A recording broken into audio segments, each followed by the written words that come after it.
নমস্কার, news night prime নিউজে আপনাদের সবাইকে স্বাগত। আমি রয়েছে আপনাদের সাথে মিনাক্ষী, চোখ রাখছি এই মুহূর্তে খবরে। ধানমন্ডিতে ভাঙচুরের পর ধরপাকড়ে নেমেছে বাংলাদেশের অন্তর্বর্তীকালীন সরকার। তবে এই ক্ষেত্রে আওয়ামী লীগ কর্মী বিক্ষোভ আটকাতেই চলছে এই ধরপাকড়। সহিংসতা দমনের নামে বাংলাদেশের অন্তর্বর্তী সরকারের স্বরাষ্ট্র দপ্তরের নির্দেশে দেশ জুড়ে তল্লাশি ও গ্রেপ্তার অভিযান শুরু করেছে পুলিশ ও আধার সেনা। অভিযানে গাজীপুর জেলা ও ঢাকার বিভিন্ন এলাকা থেকে আওয়ামী লীগের অন্তত ৮১ জন নেতা কর্মীকে আটক করেছে পুলিশ। শেখ মুজিবুরের বাড়ি ভাঙচুর করার পর দেশ জুড়ে আওয়ামী লীগ সমর্থকরা তীব্র বিক্ষোভ নামতে পারে বলে আশঙ্কা করেই এমন পদক্ষেপ নেওয়া হয়েছে বলে মনে করছেন রাজনৈতিক পর্যবেক্ষকদের একাংশ। এই টালমাটাল পরিস্থিতিতে ঘটতে পারে বিচার বহির্ভূত হত্যার ঘটনাও। গাজীপুরের আওয়ামী লীগ নেতা ও দেশের প্রাক্তন মুক্তিযুদ্ধ বিষয়ক মন্ত্রী মোজাম্মেল হকের বাড়ি ভাঙচুর করতে এসে বৈষম্য বিরোধী ছাত্র আন্দোলনের আশ্রিত কিছু দুষ্কৃতীদের তাড়িয়ে দেয় স্থানীয় বাসিন্দারা। তারপর থেকে এই অভিযানের নির্দেশ দেন অন্তর্বর্তী সরকারের স্বরাষ্ট্র উপদেষ্টা। এদিকে বুধবার রাতে ঢাকা ধানমন্ডি অঞ্চলের শেখ মুজিবুরের বাড়ি ভাঙচুরের ঘটনাকে বর্বরতা বলে কটাক্ষ করায় রবিবার নয়াদিল্লির বিরুদ্ধে তীব্র প্রতিক্রিয়া জানিয়েছে বাংলাদেশের অন্তর্বর্তী সরকার। এই ঘটনাকে দেশের আভ্যন্তরীণ বিষয় হিসেবে ব্যাখ্যা করে এই বিষয়ে ভারত সরকারের এমন বিবৃতিকে পুরোপুরি অপ্রত্যাশিত ও অন্যায্য বলে কটাক্ষ করেছে বাংলাদেশের বিদেশ মন্ত্রক। অন্য কোনো দেশের আভ্যন্তরীণ বিষয়ে বাংলাদেশ কখনো কোনো মন্তব্য করে না, সুতরাং অন্য কোনো দেশও বাংলাদেশের কোনো অভ্যন্তরীণ বিষয়ে মন্তব্য করবে না, সেটাই কাম্য বলে জানিয়েছেন বাংলাদেশের বিদেশ মন্ত্রকের মুখপাত্র রফিকুল আলম। গত কয়েক মাস ধরে বাংলাদেশের পরিস্থিতি অস্থিতিশীল এবং অস্থিরতার কারণে সমালোচকদের লক্ষ্যবস্তুতে রয়েছে দেশটির অন্তর্বর্তীকালীন সরকার। দুর্বৃত্তদের বিরুদ্ধে কড়া বার্তা দেওয়ার সময় নিরাপত্তা বাহিনীকে অপারেশন ডেভিল হান্ট শুরু করার নির্দেশ দিয়েছিলেন সম্প্রতি বাংলাদেশের অন্তর্বর্তীকালীন সরকারের প্রধান মোহাম্মদ ইউনূস। এই অভিযানের আওতায় এখন পর্যন্ত ১৩০৮ জন দুর্বৃত্তকে গ্রেপ্তার করা হয়েছে বলে জানিয়েছে বাংলাদেশের নিরাপত্তা বাহিনী। ব্যুরো রিপোর্ট, নিউজ নাও।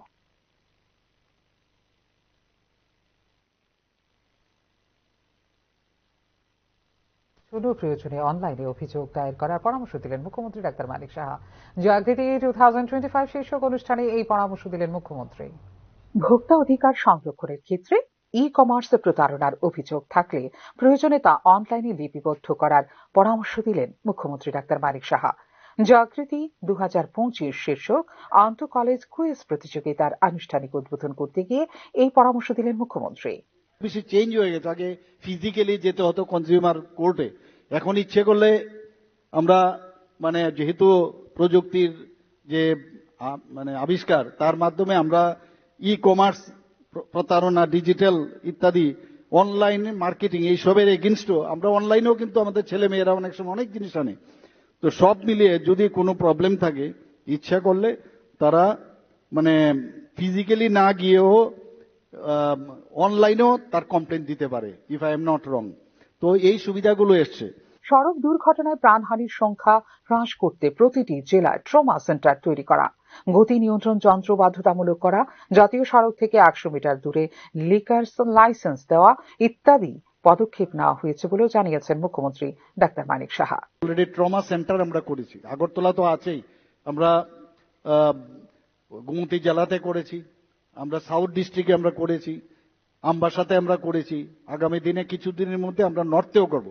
কারণ ট্রমা সেন্টার যদি থাকে, এই ধরনের রোড ট্রাফিক অ্যাক্সিডেন্টে খুব তাড়াতাড়ি তাদেরকে কিন্তু শুশ্রূষা, তাদের ট্রিটমেন্ট দেওয়া যায়, অনেকের জীবনও বেঁচে যায়। তো এইভাবে আমরা সমস্ত জায়গার মধ্যে আমরা ট্রমা সেন্টার আমরা করছি। আমরা বাণিজ্যিক যে যানবাহনগুলো আছে তার যাতে স্পিড কমানো যায়, তার জন্য আমরা গতি নিয়ন্ত্রণ যন্ত্র আমরা সেটা বাধ্যতামূলক আমরা করেছি। এবং এখন ন্যাশনাল হাইওয়ে, আপনারা সবাই জানেন, সারা ত্রিপুরাতে এখন ন্যাশনাল হাইওয়ে, আগে একটাই ছিল, 6টা ন্যাশনাল হাইওয়ে এস পার আইন অনুসারে 100 মিটারের দূরে যে কোনো এই যে মদের দোকান যে থাকে, কোনো অবস্থায় 100 মিটারের দূর ছাড়া তাদের দেওয়া হবে না। তো সেইভাবে আমরা কাজ করছি। এসওপি জাগৃতি 2025-এর মূল লক্ষ্য হল সড়ক নিরাপত্তা, ভোক্তা সুরক্ষা, জনস্বাস্থ্য এবং নেশামুক্ত সমাজ গড়ে তোলা। এই লক্ষ্যে রাজ্য সবকটি জেলার মহাবিদ্যালয়ের ছাত্রছাত্রীদের মধ্যে পর্যায়ক্রমে অনুষ্ঠিত হয় কুইজ প্রতিযোগিতা। এছাড়া আয়োজন করা হয় জনসচেতনতা বৃদ্ধির কর্মসূচিও। জাগৃতি 2025 কর্মসূচি আয়োজনের জন্য সহযোগিতা করেছে খাদ্য নাগরিক সরবরাহ এবং ভোক্তা বিষয়ক দপ্তর, পরিবহন দপ্তর এবং উচ্চশিক্ষা দপ্তর। ব্যুরো রিপোর্ট, নিউজ নাও। জুনিয়র পিআই নিয়োগ বিজ্ঞপ্তিতে সংরক্ষণ বিতর্কে স্পষ্টীকরণ দিলেন ক্রীড়ামন্ত্রী টিঙ্কু রায়। পিআই নিয়োগ বিজ্ঞপ্তিতে 100% রোস্টার মারা হয়েছে। এসটিএসসি ওয়েলফেয়ার দপ্তরের অনুমোদন ক্রমে প্রকাশিত হয়েছে বিজ্ঞপ্তি বলে সোমবার সাংবাদিক সম্মেলনে জানিয়েছেন ক্রীড়ামন্ত্রী টিঙ্কু রায়। উল্লেখ করা যেতে পারে 301 জন জুনিয়র পিআই নিয়োগের বিজ্ঞপ্তিতে সংরক্ষণ আইন লঙ্ঘন করা হয়েছে বলে ক্রীড়া দপ্তরকে চিঠি দিয়ে জানিয়েছিলেন তীব্রামথা সুপ্রিমো প্রদ্যুৎ কিশোর দেববর্মন। যে রোস্টার সেটাও সম্পূর্ণ হবে। এসসি 17% হচ্ছে এবং এসটি 31% হচ্ছে এবং ইউআর 52% হচ্ছে। মানে আমাদের 100% রোস্টার আমরা ফলো করছি। দেখুন, আমাদের চাই আমাদের রাজ্যে এসসি বা এসটি কেউ বঞ্চিত হয়ে, এটা কেউই চায় না। এবং আমাদের দপ্তরের এসটি ওয়েলফেয়ার এবং বইও শিখতে হবে জীবনকেও, জিততে হবে জীবনকে। সোমবার পরীক্ষা পে চর্চার অংশগ্রহণ করে প্রধানমন্ত্রী দেওয়া এই বার্তাই রাজ্যের ছাত্রছাত্রীদের কাছে পৌঁছে দিলেন মুখ্যমন্ত্রী ডাক্তার মানিক সাহা। এদিন মহারানী তুলসীবতী বালিকা বিদ্যালয়ে পরীক্ষা পে চর্চায় অংশগ্রহণ করে ছাত্রীদের সঙ্গে মত বিনিময় করেন মুখ্যমন্ত্রী ডাক্তার মানিক সাহা। উল্লেখ করা যেতে পারে, পরীক্ষা পে চর্চার 8ম পর্ব সম্প্রচারিত হয় সোমবার। বিদ্যালয়ের শিক্ষা দপ্তরের ব্যবস্থাপনায় মহারানী তুলসীবতী বালিকা বিদ্যালয়ে আয়োজিত হয় অনুষ্ঠানটি।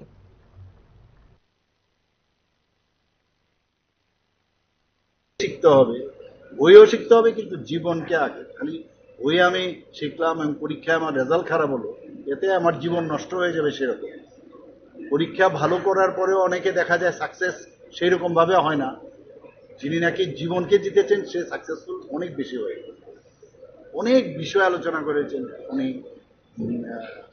উনি পরিবেশ নিয়েও কথা বলেছেন এবং বাচ্চাদের যখন ফিরে আসছিলেন তখন জিজ্ঞেস করলেন, তোমাদের আজকের এই লেসনের মধ্যে সবচেয়ে কোনটা বেশি ভালো লাগে? উনি বললেন যে আমার সবচেয়ে ভালো লাগে।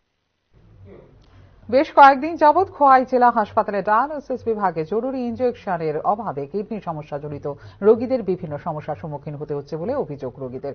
বেশ কিছুদিন যাবৎ ইনজেকশন শুধুমাত্র খোয়াই জেলা হাসপাতালে নয়, সিএমও স্টোরেও পাওয়া যাচ্ছে না। এমনকি আগরতলার বিভিন্ন স্টোরে এই জরুরি ইনজেকশন অভাব রয়েছে বলে খোয়াই জেলা হাসপাতালের পক্ষ থেকে জানানো হয়। তবে এই সমস্যা সমাধানে জরুরি ভিত্তিতে ব্যবস্থা গ্রহণ করা হচ্ছে বলে জানিয়েছেন খোয়াই জেলা হাসপাতালের medical super doctor Mridul Das.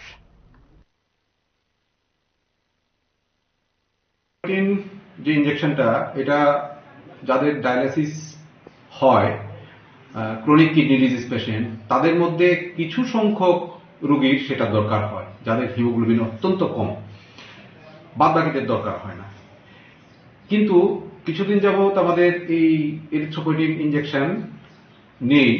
আমাদের খোয়াই হাসপাতাল না, শুধু সিএমও স্টোরেও নেই, আগরতলা এনএচএম এর স্টোরেও নেই, ডিএইচএস এর স্টোরেও নেই। তো আমরা আমাদের তরফ থেকে একবার না 3-4 বার আমরা চিঠিপত্র এর মধ্যে পাঠিয়েছি।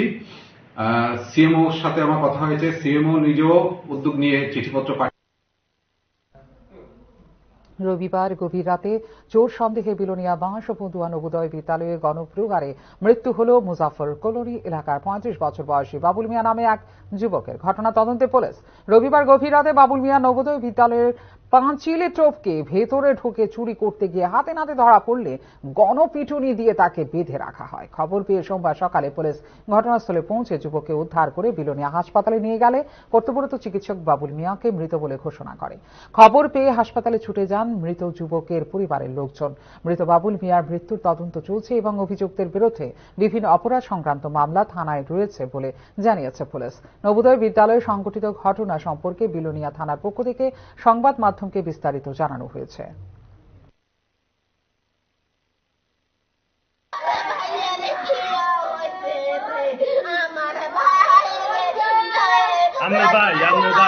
নাম কিটা?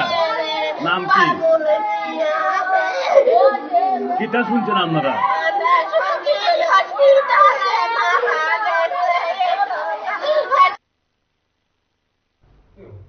সাবরুম থেকে মরুঘাট যাওয়ার পথে হরিনাটিলা এলাকায় রাস্তার পাশে নতুন বিদ্যুতের খুঁটিতে তার লাগানোর কাজ চলছে। ঠিকাদারি সংস্থার দায়িত্বে থাকা সুপারভাইজারের সামনে কোন রকম সুরক্ষা সরঞ্জাম ছাড়াই 30 ফুট উঁচু বিদ্যুতের লাইনে মৃত্যুর ঝুঁকি নিয়ে কাজ করতে দেখা যাচ্ছে শ্রমিকদের। বিগত কয়েক বছর বিদ্যুতের লাইনে কাজ করতে গিয়ে সাবরুম মহকুমায় বেশ কয়েকজন শ্রমিকের প্রাণহানির ঘটনা ঘটে গেছে।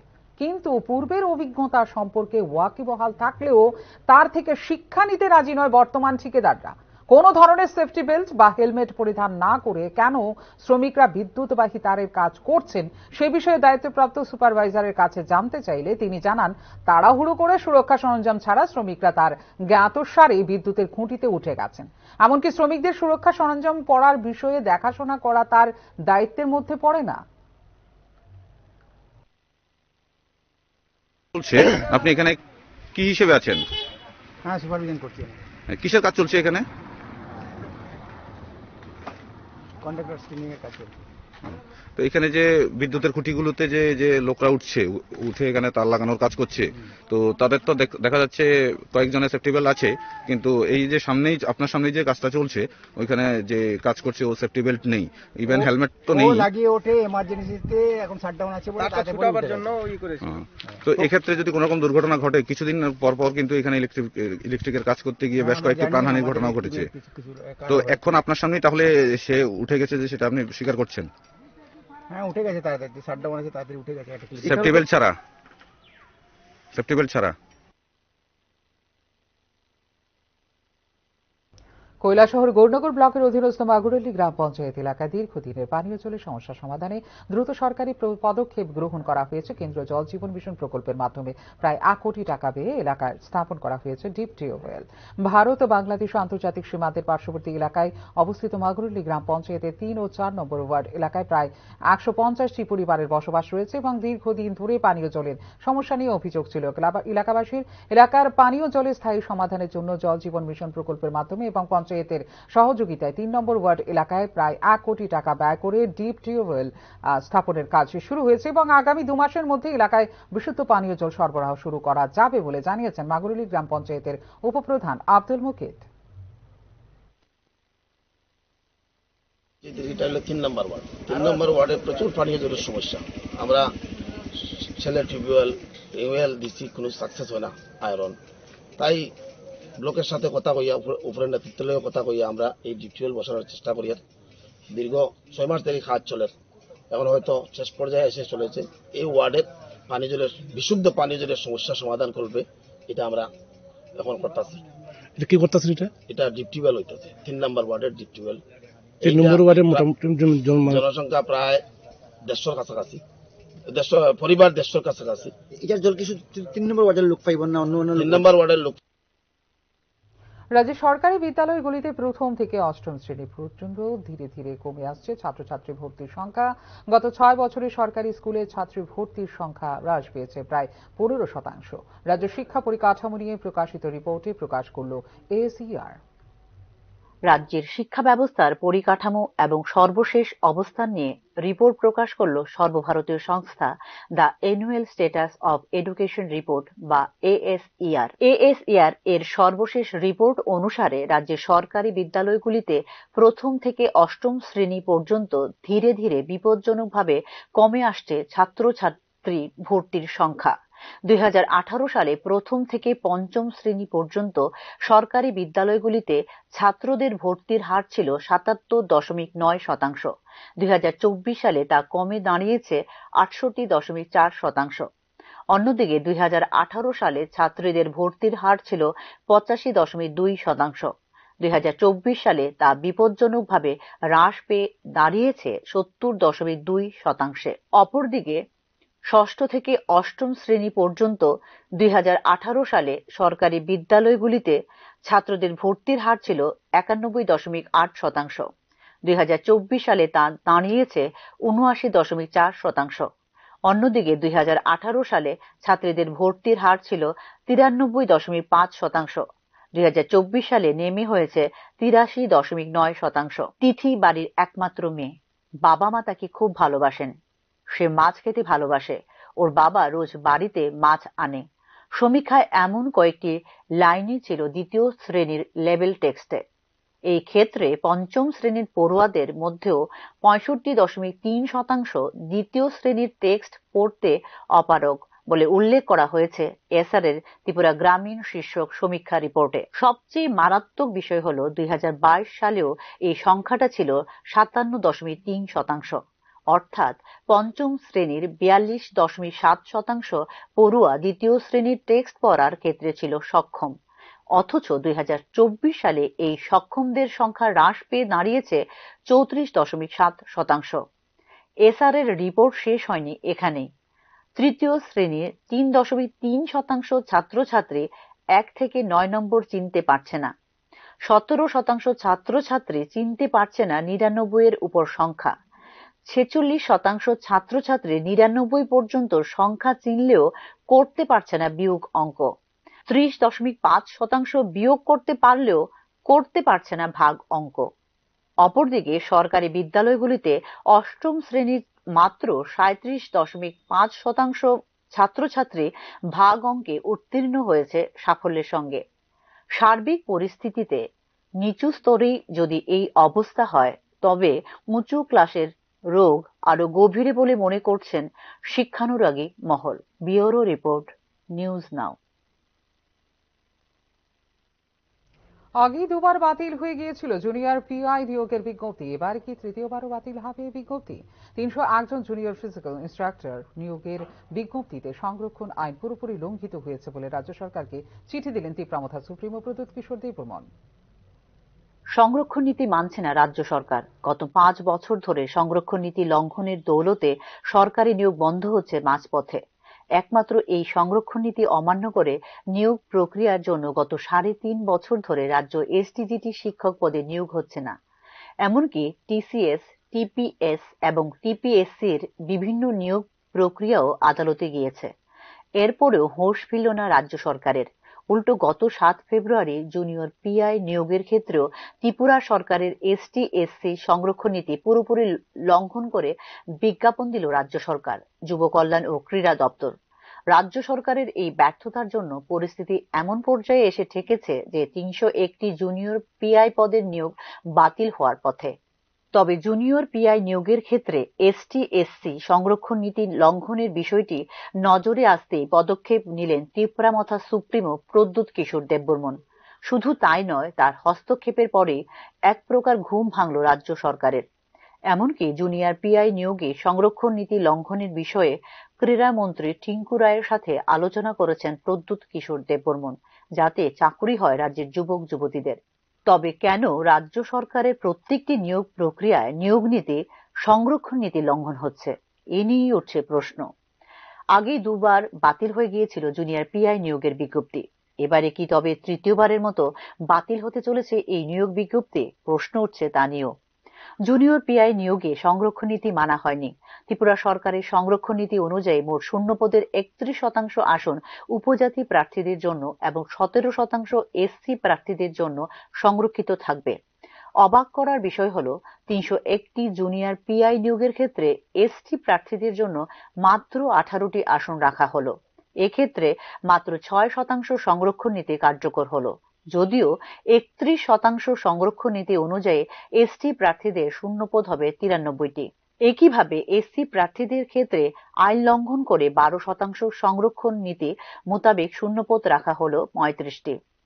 অথচ ত্রিপুরা সরকারের আইন অনুযায়ী 17% সংরক্ষণ নীতি মোতাবেক এসসি প্রার্থীদের শূন্যপদ হবে 51টি, যা মানা হলো না নিয়োগের বিজ্ঞপ্তিতে। প্রদ্যুৎ কিশোর দেববর্মন বলেন, এভাবে রাজ্যের এসটি এবং এসসি যুবক যুবতীদের বঞ্চিত করার সুযোগ নেই। রাজ্য সরকারকে ভুল সংশোধন করে পুনরায় প্রকাশ করতে হবে বিজ্ঞাপন বলে রাজ্য সরকারকে দেওয়া চিঠিতে জানিয়েছেন Tipra Motha supremo Pradyot Kishore Debbarman. Bureau report, news now. শুধুমাত্র পুঁথিগত বিদ্যাই নয়, শিক্ষার্থীদের শরীর এবং মনের সর্বাঙ্গীন বিকাশে উদ্যোগ নিতে হবে অভিভাবকদের। সোমবার পরীক্ষা পে চর্চায় বেলোনিয়ার আর্য কলোনি বিদ্যালয়ের দ্বাদশ শ্রেণীর ছাত্র প্রীতম দাসের সঙ্গে কথোপকথনে অভিভাবকদের এই বার্তা দিলেন প্রধানমন্ত্রী নরেন্দ্র মোদী। সুস্থ শরীর এবং সুষ্ঠু মনের বিকাশের মধ্য দিয়েই মানব সম্পদ তৈরি হয় বলে জানিয়েছেন প্রধানমন্ত্রী নরেন্দ্র মোদী। और कोई? मैं त्रिपुरा राज्य से पीएमसी आर्य अकेडमी हायर सेकेंडरी स्कूल से 12वीं कक्षा की छात्र प्रीतम दास। कहाँ पर? Belonia, south Tripura district. तो यहाँ कैसे पहुँचा? एक जुनून था, आपसे मिलना था, कुछ जानना था, कुछ सीखना था, इसलिए। से कैसे सिलेक्शन कैसे हुआ आपका? रिश्वत देनी पड़ी? तो कैसे हुआ? त्रिपुरा में रिश्वत नहीं चलता। अपनी स्टेट को रिप्रेजेंट करने के लिए और आपसे अपने दिल की बात बोलने के लिए मैं यहाँ चला। मैं मन की बात करता हूँ, आप दिल की बात करते हैं। सर, मेरा आपसे ये प्रश्न है, जैसे हमारा बोर्ड के एग्जाम 10th हो या 12th के बाद, या फिर वो समय में जो हमारा जो हॉबीज होते हैं या पकड़ सकते हैं एक्स्ट्रा करिकुलर एक्टिविटीज, जैसे कि मुझे डांस करना पसंद है, राइटिंग करना, पेंटिंग करना, वो सब हमारे फैमिली मेंबर्स रेस्ट्रिक्शन लगा देते हैं क्योंकि वो नहीं चलेगा, या तो फिर बोर्ड के बाद भी ये नहीं कर सकते हो, तुम सिर्फ पढ़ाई पे फोकस करना है, कैरियर पे फोकस करना है। आखिरकार थोड़ा নিয়ে নিচ্ছে ছোট্ট বিজ্ঞাপন বিরতি। বিরতির পর পড়েছি চলে আসবো অন্যান্য খবরের সঙ্গে থাকবেন। আপনি দেখছেন নিউজ নাও, আমরা জানি কোনটা খবর। প্রথম আলো এলো শুদ্ধ সকাল, শুদ্ধ সলিলে আজ বাজালো ত্রিতাল, মন্দিরে শুদ্ধ পূজার ধ্বনি, অগ্নি শুদ্ধ হলো সিঞ্জিনী, পরিণীতা নারী তুমি অনুপমা, শুদ্ধ সোনায় সাজো হে নিরুপমা। শুদ্ধতার স্বর্ণ মন্দির, কালিকা জুয়েলার্স, আগরতলা। একটু চেষ্টাতেই দুল লেগে যায় নববধূর কানে, একটু চেষ্টাতেই মানিয়ে নেওয়া যায় বিবাহিত জীবনে। নানা অনুভূতি জড়ানো বিয়ের গয়না, শ্যাম সুন্দর কোম্পানি জুয়েলার্স। আপনি দেখছেন নিউজ নাও, আমরা জানি কোনটা খবর। বিরতির পর স্বাগত, চোখ রাখছি খবরে। পুনরায় সোমবার সকালে মুখ্যমন্ত্রীর বাড়ি ঘেরাও করলে 2022 সালের এসটিজেটি উত্তীর্ণ প্রার্থীরা। মুখ্যমন্ত্রীর বাড়ি ঘেরাও করার উদ্দেশ্যে মিছিল করে মুখ্যমন্ত্রীর বাসভবনের কাছে যাওয়ার আগেই পুলিশ তাদের আটক করে এডিনগর পুলিশ গ্রাউন্ডে নিয়ে যায়। এসটিজিটি উত্তীর্ণ প্রার্থীদের একটাই দাবি, অবিলম্বে নোটিফিকেশন জারি করে সকল উত্তীর্ণ প্রার্থীদের শিক্ষক পদে নিয়োগ করতে হবে, কারণ তাদের মধ্যে বেশিরভাগ প্রার্থী ব্যাংক থেকে চড়া সুদে ঋণ নিয়ে পড়াশোনা করেছিলেন এবং বর্তমানে লোন পরিশোধের জন্য ব্যাংক থেকে চাপ সৃষ্টি করা হচ্ছে এবং অনেকেই বয়সোত্তীর্ণ হয়ে যাচ্ছেন। এমত অবস্থায় চাকরি না পেয়ে তারা চূড়ান্ত সমস্যার সম্মুখীন হয়ে মানসিকভাবে বিপর্যস্ত হয়ে পড়েছেন। তাই শিক্ষকদের শূন্য পদে নিয়োগের ক্ষেত্রে মানবিক দৃষ্টিভঙ্গি সহকারে তাদের সকলকে অতি সত্বর নিয়োগ করার জন্য রাজ্যের মুখ্যমন্ত্রীর নিকট বলে আবেদন জানিয়েছেন এসটিজিটি উত্তীর্ণ প্রার্থীরা। দীর্ঘ আজ 3 বছর হয়ে গেছে এসটিজিটি পরীক্ষা দিয়েছি 2022 সালে, কিন্তু আমাদের এখনো নিয়োগ করা হচ্ছে না। আমাদের পরে টেট পরীক্ষা যারা দিয়েছিল তাদের ভেরিফিকেশনের দিয়ে দিয়েছে, কিন্তু আমরা কি দোষ করেছি? আমাদের তো আমরা সবাই হতাশা হয়ে আছি, আমরা মানসিকভাবে বিপর্যস্ত হয়ে পড়ছি। অনেকে লোন নিয়ে পড়েছে, তাদেরকে ব্যাংক থেকে প্রেসার দিচ্ছে, আমাদের এখনো নিয়োগ করা হচ্ছে না। আমরা মুখ্যমন্ত্রীর কাছে একটাই অনুরোধ, আমরা এসটিজিটি কোয়ালিফাইড সকল। বিরোধীদের অনৈক্য জয়ী হচ্ছে বিজেপি। সাম্প্রতিক দিল্লি বিধানসভা নির্বাচনে প্রমাণিত হলো এই সত্য। এর থেকে শিক্ষা না নিলে ভবিষ্যতে অসম্ভব হবে বিজেপিকে আটকানো বলে মনে করছেন রাজনৈতিক বিশ্লেষক মহল। দুই পক্ষের লড়াইয়ে ফায়দা তুলে তৃতীয় পক্ষ। সমাজের নানা ক্ষেত্রে প্রায়ই লক্ষ্য করা যায় এই ধরনের ঘটনা। রাজনীতির অঙ্গনে এই প্রবাদের প্রচলন ও প্রভাব সবথেকে বেশি। সদ্য সমাপ্ত দিল্লি বিধানসভার নির্বাচনেও এই একই ঘটনার পুনরাবৃত্তি হয়েছে, যা নিয়ে এখন জোর চর্চা চলছে রাজনৈতিক মহলে। দিল্লি বিধানসভা নির্বাচনে ক্ষমতাসীন আম আদমি পার্টির সরকার পরাজিত হয়েছে ত্রিমুখী লড়াইয়ে। দীর্ঘ 27 বছর পর বিপুল জয় নিয়ে দিল্লিতে ক্ষমতায় এসেছে ভারতীয় জনতা পার্টি। ফলাফল থেকে স্পষ্ট, আপ এবং কংগ্রেস দলের মধ্যে ভোট কাটাকাটিতে সরাসরি ফায়দা তুলেছে বিজেপি।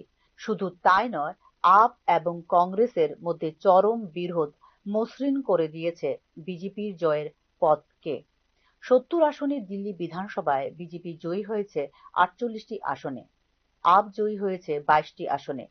একটি আসনও জয়ী হতে পারেনি কংগ্রেস।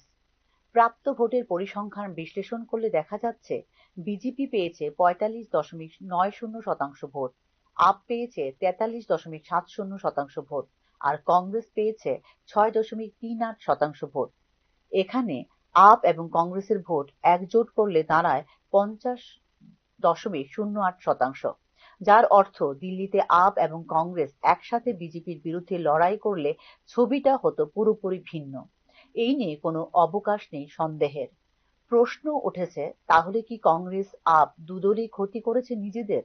রাজনৈতিক বিশ্লেষকদের অনেকেই দাবি করেছেন আপ এবং কংগ্রেসের মধ্যে এই বিবাদ শুরু হয়েছিল হরিয়ানা বিধানসভা নির্বাচন থেকে। হরিয়ানা নির্বাচনে কংগ্রেস দল আপের সাথে জোট করে বিজেপির বিরুদ্ধে লড়াইয়ের প্রস্তাব দিয়েছিল, কিন্তু অরবিন্দ কেজরিওয়াল এত বেশি আসন দাবি করেছিলেন যে শেষ পর্যন্ত পিছু হটতে হয়েছিল কংগ্রেসকে। হরিয়ানার মতো রাজ্যে আপের পৃথকভাবে লড়াই করা মানে কংগ্রেসের ভোটে ভাগ বসানো, আর সেটাই হয়েছিল। সমস্ত বুথ ফেরত সমীক্ষায় হরিয়ানায় কংগ্রেস ক্ষমতায় আসার পূর্বাভাস দিয়েছিল, কিন্তু সমীক্ষার পূর্বাভাস ভুল প্রমাণিত করে তৃতীয়বার আরো বেশি আসন নিয়ে ক্ষমতায় বসেছে বিজেপি। হরিয়ানায় বিজেপি জয়ী হয়েছে 48টি আসনে, বিজেপি সহযোগী পার্টি 2টি এবং 3টি আসনে জয়ী হয়েছে নির্দল, আর কংগ্রেস জয়ী হয়েছিল 37টি আসনে। হরিয়ানায় বিজেপির প্রাপ্ত ভোট ছিল 39.94%, কংগ্রেস পেয়েছে 39.09% আর আম আদমি পার্টি একটি আসনও না পেলেও ভোট পেয়েছে 1.79%। আপের এই ভোটে হরিয়ানায় কংগ্রেসকে ক্ষমতার কাছাকাছি এসেও দূরে থাকতে হয়েছে। হরিয়ানায় কংগ্রেস এবং আপের ভোট একজোট করলে হয় 40.88%। অনায়াসে ক্ষমতায় আসতে পারত কংগ্রেস আপ জোট। হরিয়ানায় বিজেপিকে হারানো সম্ভব হয়নি আপের একগুঁয়ে মনোভাবে অনড় থাকার জন্য। অনেকে বলছেন হরিয়ানার বদলা দিল্লিতে নিয়েছে কংগ্রেস, কেউ আবার আরো একটু এগিয়ে বলছে ক্ষমতায় দম্ভে অহংকারী হয়ে ওঠা আপ সুপ্রিমো অরবিন্দ কেজরিওয়ালকে শিক্ষা দিতে এবং মাটিতে টেনে নামাতে খুব সচেতনভাবে এই কাজটি করেছে কংগ্রেস। দিল্লিতে অরবিন্দ কেজরিওয়ালের সাথে সমঝোতায় না গিয়ে একাই লড়াই করার সিদ্ধান্তে অনড় থাকে কংগ্রেস। ফলাফল সকলের সামনে। দিল্লিতে বিজেপির যে কয়টি আসনে জয়ী হয়েছে এর মধ্যে অন্তত 15টি এমন আসন রয়েছে যেখানে বিজেপি প্রার্থীর জয়ের ব্যবধান সামান্য। খোদ অরবিন্দ কেজরিওয়াল, মনীষ সিসোদিয়ার মতো হেভিওয়েট প্রার্থীদের পরাজয় নিশ্চিত করেছে কংগ্রেস প্রার্থীরা।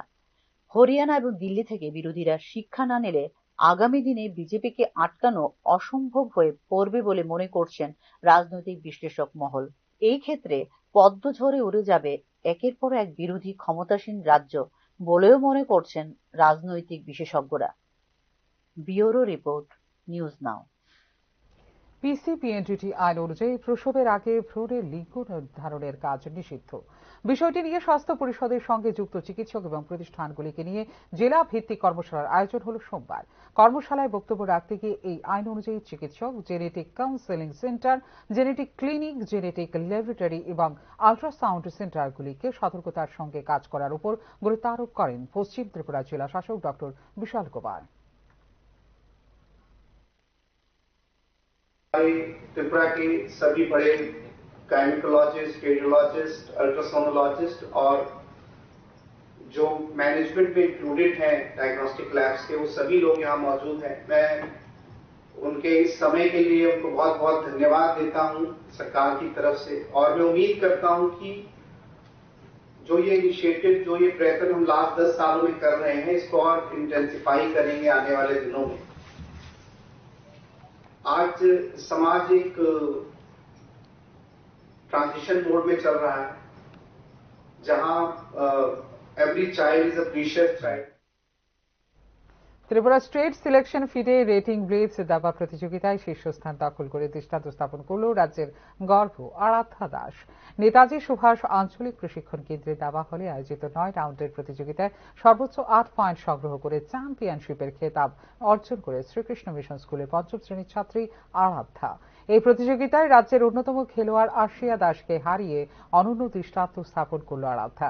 চ্যাম্পিয়নের খেতাব অর্জন করায় আরাধ্যার রেটিং পৌঁছায় 71 পয়েন্টে। মোট 9টি রাউন্ডের খেলায় 2টিতে ড্র করলেও 7টি রাউন্ডে জয়লাভ করে আরাধ্যা। এদিকে রানার্স হওয়ার ক্ষেত্রে সাক্ষ্য সিংহ মোদক 7.5 পয়েন্ট অর্জন করে এবং 7 পয়েন্ট অর্জন করে তৃতীয় স্থান অধিকার করে আশিয়া দাস ও 7 পয়েন্ট পেয়ে চতুর্থ স্থান দখল করে আয়ুষ সাহা এবং দিব্যজ্যোতি সরকার 7 পয়েন্ট পেয়ে পঞ্চম স্থান লাভ করে। এখানে উল্লেখ্য পরপর 3টি রেটিং টুর্নামেন্টে দাবায় শীর্ষস্থান অর্জন করে রাজ্যের গর্ব আরাধ্যা দাস।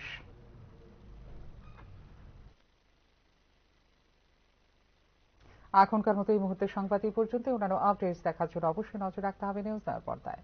নমস্কার, শুভরাত্রি।